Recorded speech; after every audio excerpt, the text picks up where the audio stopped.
US elections is here and with markets closely correlated to the polls. Kamala gaining traction last week made for a red week. Nasdaq down 1.5% while Dow Jones was down 0.15%. And the outcome will depend what will happen in the markets next, and I will try to explain what I think will happen, just like I did last time there was US election. You are listening to the StockInvest.us podcast, trading tips with Jim, where we try to increase your gains, reduce your losses, and especially reducing losses is very important. Because if you can reduce your losses, you can stay longer in the market and you can benefit from the long trends and hopefully over time make money. Has been very hard for most people to make money. Just take over the last week. Last week I told you I thought markets would go down, become red. I thought they would be very volatile. I was lucky that happened. But if you invested into stocks last week, it was only a quarter of a chance that you were correct, because only 25.44% stocks are up since last week. 20.34% are down, the rest are unchanged. And this been the tendency over the last 1.5 years. Selected stocks growing, pushing the markets upward, while most stocks been struggling. Last week before US election I told you what I thought would happen if Trump wins, what would happen if Biden wins. And I said if Biden wins, go into oil, gold and war, because that is where the absolute upside would be. I did it myself, and what a ride it has been. Very successful about these choices, and some of you who are following me may have done the same, and hopefully you have seen the same nice returns which I have in my portfolio. And if you haven't done so yet, like and subscribe, make sure that the channel grows. I will try in just 2-3 minutes to tell what I think will happen if Trump wins, what will happen if Kamala wins. If you are offended, maybe turn off the podcast before I do so, because anything about politics usually trigger human emotions, but we are here to make money.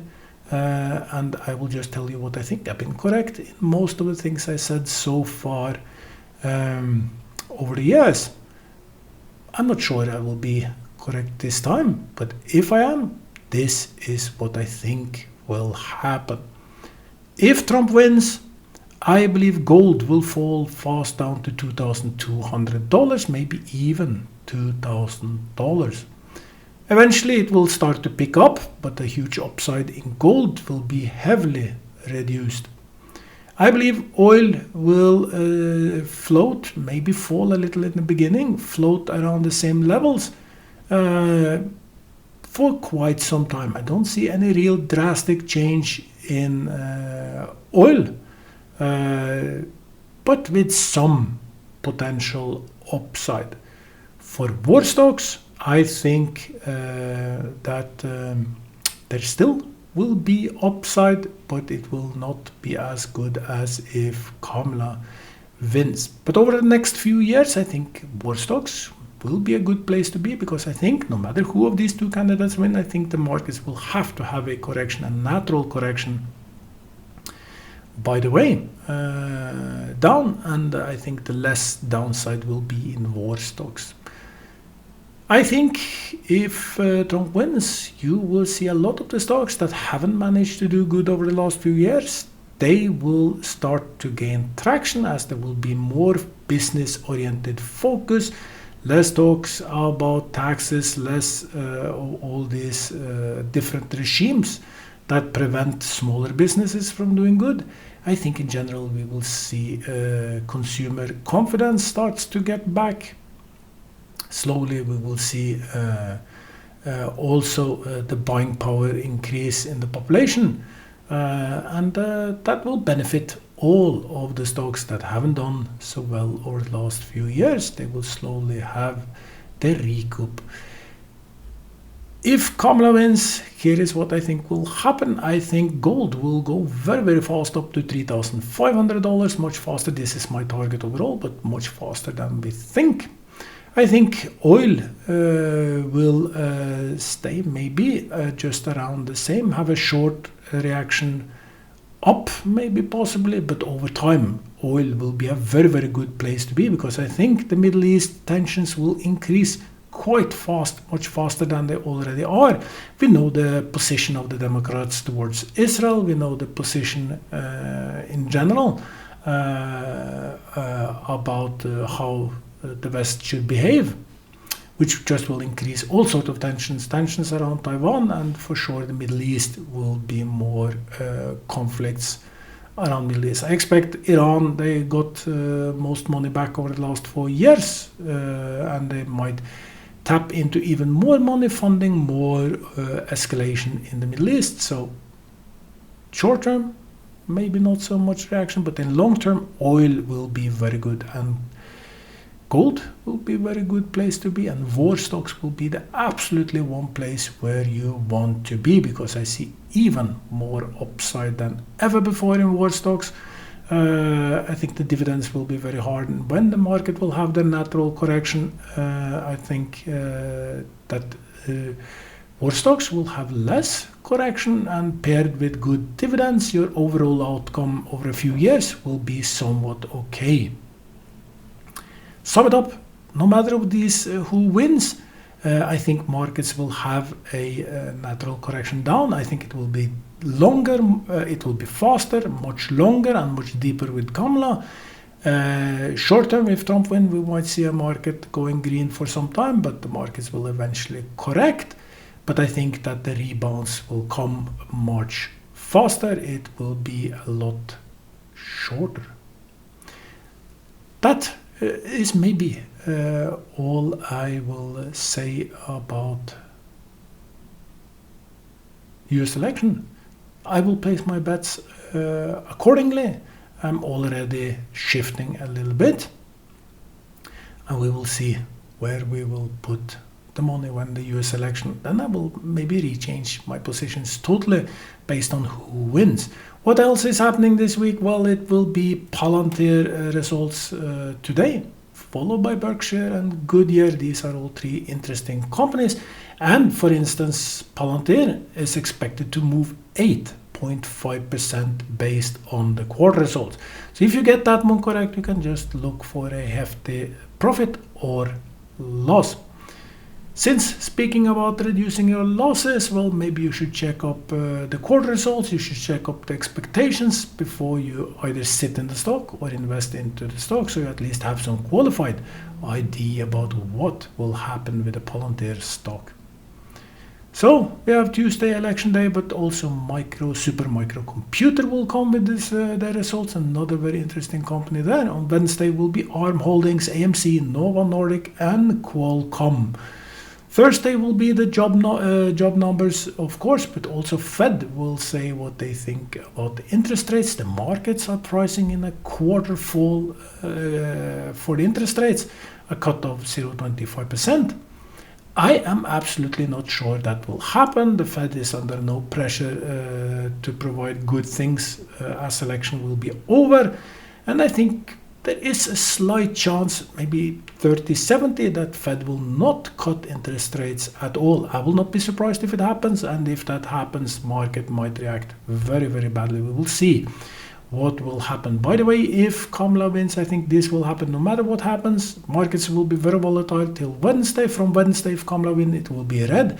If Trump wins, the end of the week will be green. There is a fair chance that if Trump wins, the end of the week will be green. Well, it should be red if Kamala wins. Thursday, as I said, we will have Fed interest rates and job numbers. On top of this, we will have Datadog, Moderna, Pinterest, Rivian, DraftKings, and Airbnb. Airbnb, very interesting because it tells something about consumers. Gold fell by $7 last week when Trump was leading polls.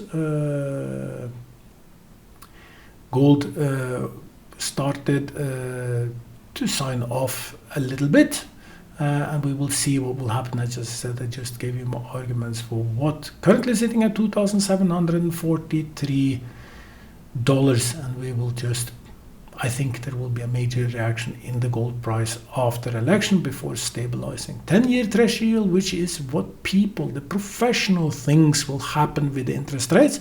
And you heard me, I said to you, I think interest rates will just continue upwards. I don't think we are done with inflation at all. I think it will be maybe very, very bad. We might see some 80s back, coming back. We will just have to see, but I've given you all the arguments. I will not do it in this podcast, why I think interest rates will have to go up, and they will go up no matter who wins, by the way. Market seems to think somewhat the same. 10-year treasury yield up 2.98% to 4.36 Thursday. You will know what Fed says. Will they cut or will they hold the interest rates? And they will also argue for what they think will happen next. What else is there to say? Well, if we look at how many stocks are giving buy and sell signals, there's been a decline all across the board. Actually, every single country except Tokyo had a decline in the buy signals. Across all the stocks that we analyze is more than 40,000 stocks. Currently, 27% is giving buy signals, down from 31% last week. Nasdaq only 14% buy signals. New York Stock Exchange 26%. These are not low enough to trigger an upturn.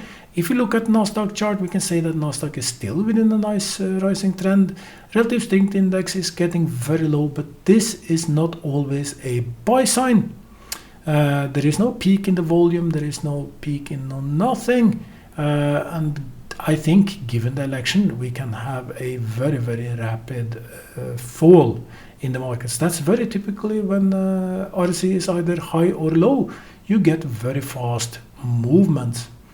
London 22% buy signals, Frankfurt 37% buy signals, Tokyo, as I said, up from 9 till 17% buy signals. Only country going up last week in terms of buy signals. Shenzhen, China, still 50% buy signals, down from 76, was very high the week before. And National Stock Exchange of India, is number 2 to go up from 9 last week to 19%, looking a little better.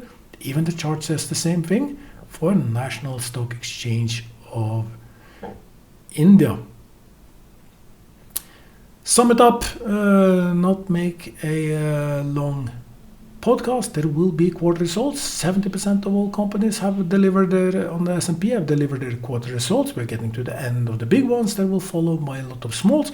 At stockinvest.us, you can check your ticker. You can see what is the expected change on the day for the quarter results, and usually very, very correct. Will it be plus or minus? Depends to see. Depends on the quarter results and the market, but you can expect huge movements in many, many stocks.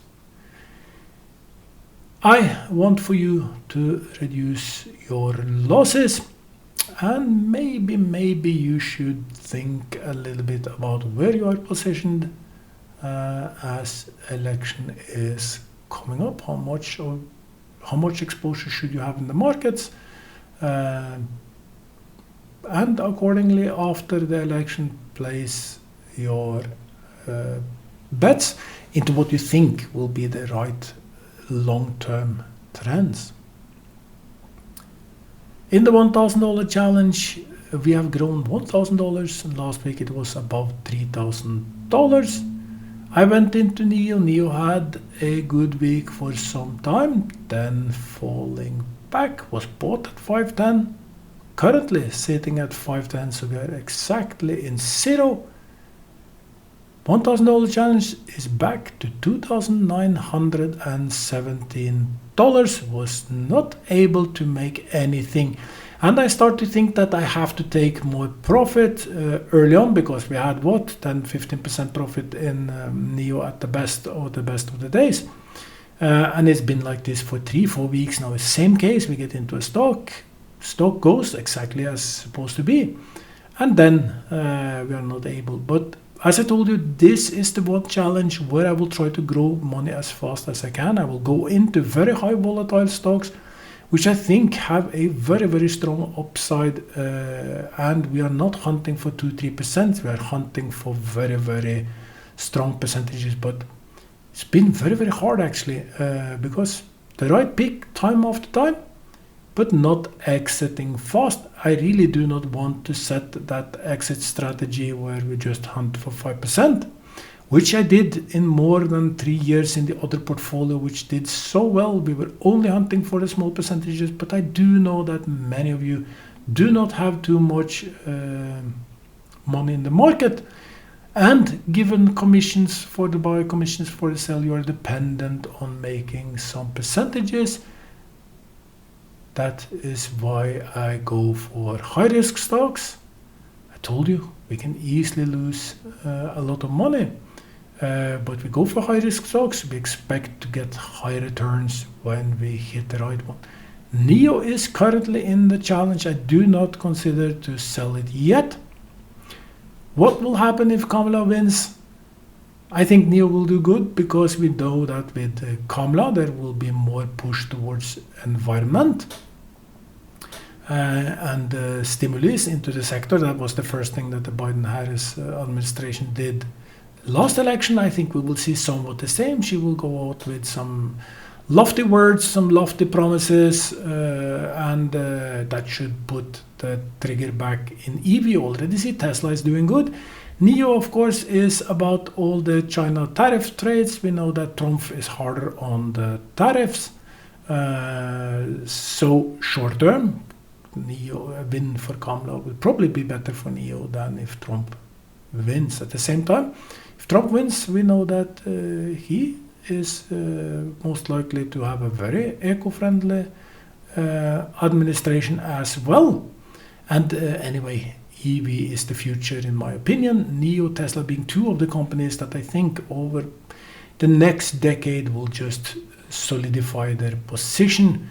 How things will be dealt with China will deal a lot what will happen with NIO. We know that EU, for instance, is putting all sorts of tariffs on China cars from China, but they are struggling because they did everything wrong in terms of how they have dealt with the Ukraine war and how they have dealt with their own policies. Now they are hurting, especially in Germany.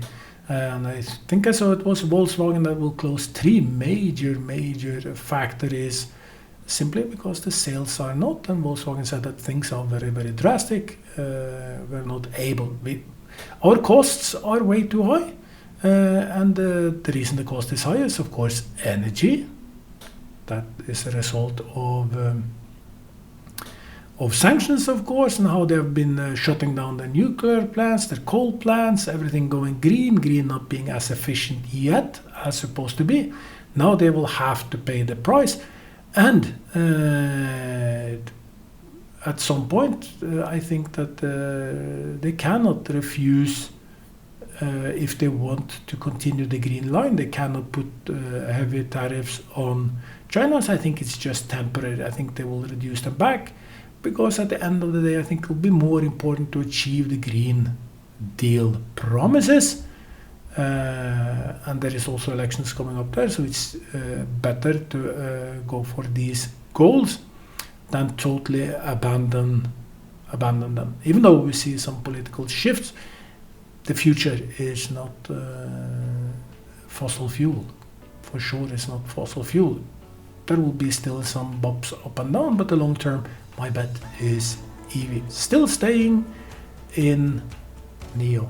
19 minutes. I tried maybe, I think possibly 20 times to make this podcast. Got too deep into politics. I didn't want to do that either, because I know a lot of you will be offended about what I think, and this podcast is not supposed to be political, but again, we are here to invest money. I totally disagreed with last year's election. I think it was a disaster for the world. I placed my money accordingly. Maybe I was just lucky, I don't know, maybe it was qualified guess. but it turned out very well for me. And again, we are at the same crossroad, and I have to mention it because, again, the one way to cut your losses is trying to be in the correct trends. NEO stays in the $1,000 challenge. Next week, when I will get back, there will be a new president in United States. I will tell you more about what I will think. In the meantime, I can only wish you the very best of the week, and no matter what happens, if your favorite candidate wins or loses, I hope that your portfolio will be green. Bye. Welcome to StockInvest.US Stock Analysis. We remind you that trading involves a high risk of losing money, and that you should speak with a financial advisor before buying or selling any securities. You should not base your investment decision upon StockInvest.US. By using the information you agree and are held liable for your own investment decisions.